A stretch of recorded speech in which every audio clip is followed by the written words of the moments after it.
जय श्री श्याम दोस्तों, हम आशा करते हैं कि आप सभी लोग अच्छे होंगे।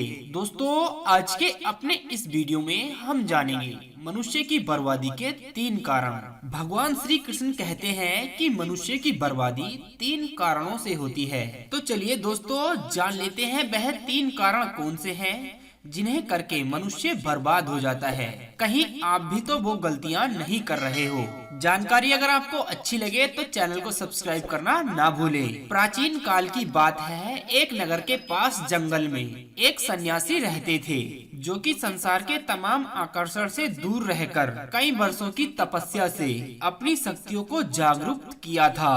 वह सन्यासी लोगों की हर समस्या का समाधान निकाल लेते थे।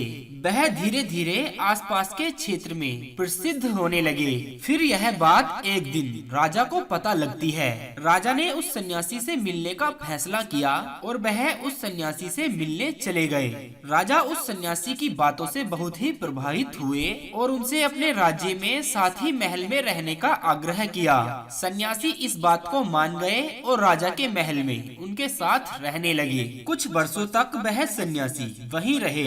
एक दिन राजा और रानी को अपने पड़ोस के राज्य में किसी कारणवश जाना पड़ गया। उन्होंने एक नौकर को सन्यासी की भोजन इत्यादि जरूरतों के लिए रखा।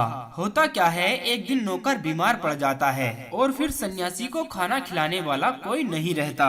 वह इंतजार करता रहा और अंत में वह गुस्से में लाल हो गया। तभी राजा और रानी वापस अपने राज्य में आते हैं। सन्यासी ने उस राजा को बहुत डांट फटकार लगाई और उनसे कहा कि तुम मेरी जिम्मेदारी नहीं उठा सकते थे तो तुम मुझे जंगल से यहाँ क्यों लेकर आए। कुछ दिनों बाद सन्यासी का क्रोध शांत हो गया। फिर दोबारा किसी कारणवश राजा को पड़ोस के राज्य में जाना पड़ा। इस बार राजा ने अकेले जाने का फैसला लिया और रानी को खड़े निर्देशों के साथ सन्यासी की सेवा के लिए रख दिया। रानी रोज समय पर सन्यासी को खाना भेज देती थी।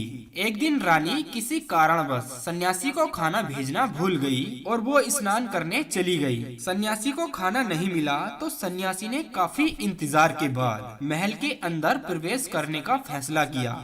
सन्यासी महल में गया और उसकी नजर सीधी रानी पर पड़ी और रानी की सुंदरता सन्यासी के मन में घर कर गई। रानी के अद्भुत सुंदर रूप को देखकर सन्यासी उसे भुला नहीं पा रहा था। उसने खाना पीना त्याग दिया और कुछ दिनों तक ऐसे ही पड़ा रहा। जब कुछ दिनों बाद राजा अपने राज्य में वापस लौटे और सन्यासी से मिलने गए। राजा ने सन्यासी से कहा कि हे महात्मन, क्या बात है, आप तो बहुत दुबले पतले हो गए हो और कमजोर भी। क्या मुझसे कोई और भूल हो गई है? तो सन्यासी ने कहा कि नहीं, मैं आपकी रानी की अद्भुत सुंदरता के मोह में पड़ गया हूँ और मैं उसे भुला नहीं पा रहा हूँ। मैं रानी के बिना जिंदा नहीं रह सकता। राजा ने उनसे कहा कि यही बात है ना, तो आप मेरे साथ महल में चलिए, मैं आपको रानी दे दूंगा। राजा सन्यासी को लेकर महल में चले गए। राजा ने रानी से कहा कि ये सन्यासी आपकी सुंदरता के दीवाने हो गए हैं और बहुत कमजोर पड़ चुके हैं और मैं किसी ज्ञानी व्यक्ति की हत्या का पाप अपने सर नहीं ले सकता। क्या आप सन्यासी की मदद करना चाहेंगी? रानी ने कहा कि हे राजन, मैं समझ गई, मुझे क्या करना है। तब राजा ने सन्यासी को अपनी रानी सौंप दी। सन्यासी रानी को लेकर अपनी कुटिया में जाने लगे। रानी ने कहा कि हमें रहने के लिए एक घर चाहिए। सन्यासी ने राजा से कहा कि हमें रहने के लिए एक घर चाहिए। राजा ने उनके रहने के लिए तुरंत एक घर की व्यवस्था करवा दी। सन्यासी रानी को लेकर घर चला गया।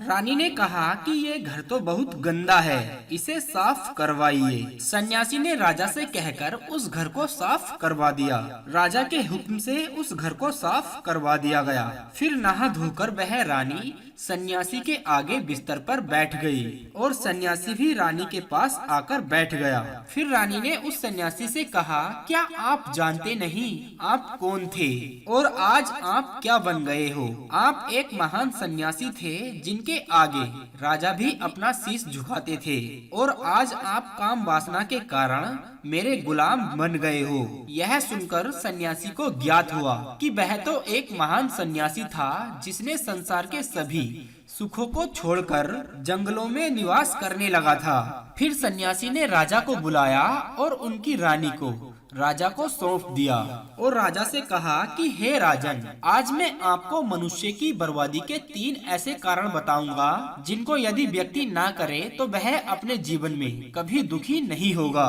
और व्यक्ति कभी बर्बाद भी नहीं होगा। पहली आदत है मनुष्य की इच्छा।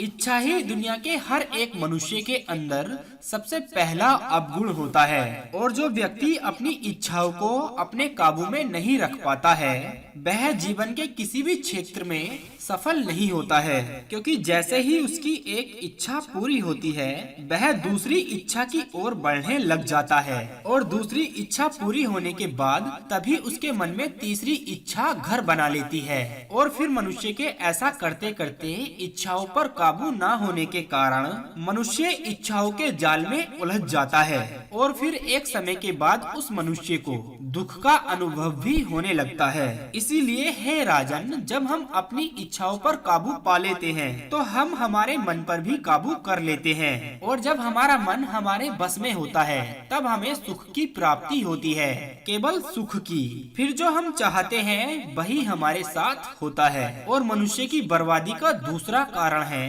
काम वासना का जन्म। हमारे मन में उठने वाली इच्छाओं से होता है। दोस्तों, जिस प्रकार इच्छाओं का कोई अंत नहीं होता और मनुष्य वासना के जाल में फंसता ही चला जाता है, वासना के वशीभूत होकर मनुष्य को कुछ भी नजर नहीं आता है। आज तक जितनी भी लड़ाइयाँ हुई हैं, वो केवल स्त्रियों के पाने के चक्कर में ही हुई हैं। आपने देखा भी होगा कि एक स्त्री के कारण ही पूरा महाभारत हो गया था। रावण इस संसार का सबसे बुद्धिमान व्यक्ति था, लेकिन उसने भी माता सीता की सुंदरता में आकर अपना सब कुछ बर्बाद कर लिया था। उसकी मृत्यु का कारण एक स्त्री ही बनी थी। कई राजा महाराजा तो युद्ध में इसलिए हार गए क्योंकि वो लोग स्त्रियों से रास लीला रचाने में ही रह गए। ईश्वर ने तो स्त्री की उत्पत्ति इस संसार को आगे बढ़ाने के लिए की है, लेकिन आजकल लोगों ने इसे अपनी वासना का शिकार बना लिया है, अपने मनोरंजन का साधन समझने लगे हैं और जब उन्हें अपना यह मनोरंजन नहीं मिलता तो वो पागल हो जाते हैं और ना जाने क्या क्या कर बैठते हैं। इसीलिए हे राजन, जितना हो सके मनुष्य को वासना से उतना दूर रहना चाहिए। मनुष्य की बर्बादी का तीसरा कारण है उसका क्रोध। दोस्तों, जब मनुष्य की वासना की पूर्ति नहीं होती है तो उसके अंदर अचानक बहुत सारा क्रोध उत्पन्न हो जाता है और जब व्यक्ति को क्रोध आता है तो उस पर उसका खुद का नियंत्रण नहीं होता है और वो फिर क्रोध में आकर कई प्रकार के गलत निर्णय ले लेता है। वो दूसरों को भला बुरा कह देता है, उन्हें अच्छी बुरी गालियाँ देता है और जब उनका क्रोध शांत होता है तो उन्हें अपनी गलती का एहसास होता है। लेकिन दोस्तों, तब तक तो मनुष्य का सब कुछ बर्बाद हो चुका होता है। क्रोध के कारण मनुष्य के कई बने बनाए काम भी बिगड़ जाते हैं। जब मनुष्य के भीतर क्रोध उत्पन्न हो जाता है तो वो अंदर से बहुत कमजोर हो जाता है और एक कमजोर मनुष्य कुछ भी नहीं कर पाता है, उसे कभी भी सफलता हासिल नहीं होती है। क्रोध हमारे भीतर तनाव को उत्पन्न करता है और मनुष्य एक बार तनाव में चला जाता है तो उसका सारा जीवन बर्बाद हो जाता है। दोस्तों, आज के इस वीडियो में दी गई जानकारी से आपको क्या सीख मिली, आप हमें कमेंट करके जरूर बताइएगा। फिर मिलेंगे दोस्तों एक और ऐसे ही वीडियो के साथ। तब तक के लिए आप अपना और अपनों का ध्यान रखिए और हमेशा मुस्कुराते रहिए।